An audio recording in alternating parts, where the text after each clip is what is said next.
크리스마스 불과 몇 주 전의 얘기였다. 지금 생각하면 3개월 동안의 이 방랑 생활은 내게 즐거운 해방감을 주는 것이었다. 하지만 방랑을 한다고 그 어떤 고민도 해소되는 것은 없었고 진정한 자유를 찾을 수 있는 것은 아니었다. 지난 여름 농장에서 일을 할 때 나는 싱거의 시나 해밍웨이의 작품들 속에서 자유의 개념을 머릿속에 그려봤다.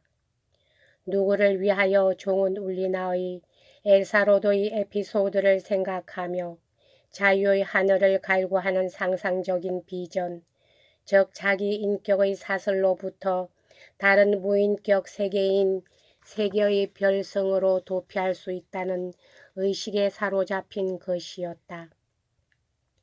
이것은 한없이 달콤한 생각이었으며 유리시저의 최후의 장, 물론 부인이 갑자기 태양의 둘레를 도는 지구가 되어 가슴의 꽃이 그녀의 여인들에 의해 망가져버린 부분에 영향을 받았음이 분명하다. 하여간 비전이란 존재가 한 푼 없이 불란스로 건너갈 수는 없었던 것이다. 그러나 자유란 회고를 함으로 발견될 수 있다.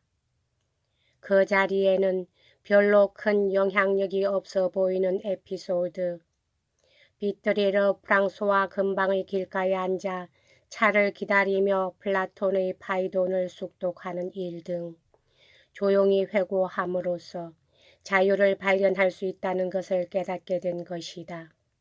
몇 주일 동안이나 나에게는 레스트가 낯설게 생각되었고 그곳도 또한 나를 우울하게 만들었다. 그러나 그것이 오래 갈 수는 없었다.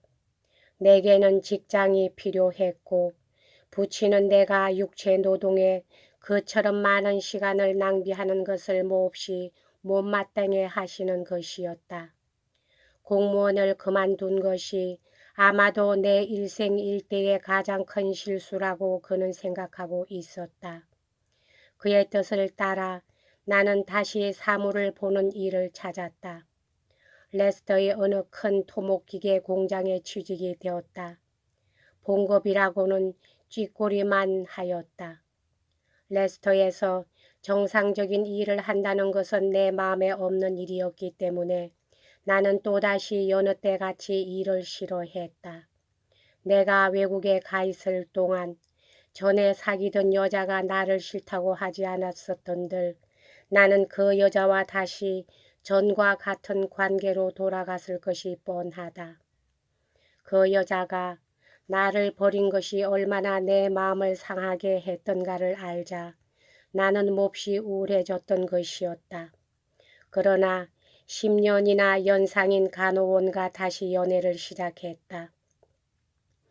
그녀는 호리호리한 몸매에 지적인 얼굴을 가진 여인이었다. 이 직업도 다른 일들과 별로 다른 것이라고는 없었다. 처음 며칠간은 가장 두려운 시기였지만 뜻밖에도 쉽게 지나갔다. 모든 것이 새롭고 신기해 보였고 동료들도 마음에 들었다. 내 일은 공장 구내를 순회하면서 각 부의 송장을 배달하는 것이었다. 이따금 나는 전기 해머로 빨갛게 달아오른 쇠를 때려 내리는 것과 금속의 긴 막대기가 짧게 끊어지는 광경을 재미있게 쳐다보는 것이었다. 그때마다 공장의 큰 문이 열려 붉은 불빛에 반사되는 반나의 건강한 사나이들의 모습이 아름답게 보여지는 것이었다. 가열된 금속이 주형에 부어지는 공장에서는 불꽃이 튀어 내 옷에 구멍이라도 내지 않을까 하여 문턱에 기대 서 있는 것이었다. 당시의 나는 블레이크를 한창 읽는 중이었다. 블레이크를 발견한 것은 불과 8개월 전이었다. 조이스 캐리의 소설 말의 입을 읽은 것이 그 인연이 되었다. 블레이크의 예언서는 용해된 금속과 쇠를 두드리는 해머의 얘기로 가득했던 것이었기에 이 공장의 분위기를 바로 말해주는 듯했다. 공장의 주위를 배회하면서 블레이크의 시를 암송하는 것이었다. 인간의 적혈구보다 큰 공간, 이 모두가 비전이며 로스의 해머로 창조된 것, 인간의 혈구보다 작은 공간은 영원히 열려 있어 이 식물의 지구는 오직 그림자. 그해 12월에는 큰 눈이 내렸다.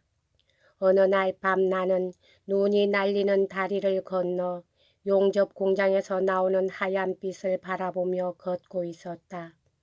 돌연 세계는 모두가 선으로 덮인 것 같았고 이제 그렇게도 집요하게 나를 사로잡던 소외감과 좌절감도 자취를 감춘 것 같았다. 그렇지만 다시 나는 일하는 것을 싫어하기 시작했다. 이쯤 되면 오직 기계적인 행동만으로 마지못해 일을 해낼 뿐이었다. 또다시 나 자신에 대한 강한 반발에 부딪히게 되었다. 깊은 밤에 시를 읊고 글을 쓰는 버릇으로 다음날의 권태를 예방할 수 있으리라 믿었다. 그러나 다음날 아침 사무실의 문을 여는 순간 그 냄새와 광경이 나를 아연케 만들어 지난 밤의 기대와 밤새 쌓아둔 탑을 산산이 무너뜨려 버리는 것이었다. 내적인 인식의 세계를 갖는 순간은 점점 사라져 갔다. 반복이란 결국 인간을 기계화시키고 모든 반응을 자동적으로 만드는 것이다. 여기까지 하겠습니다.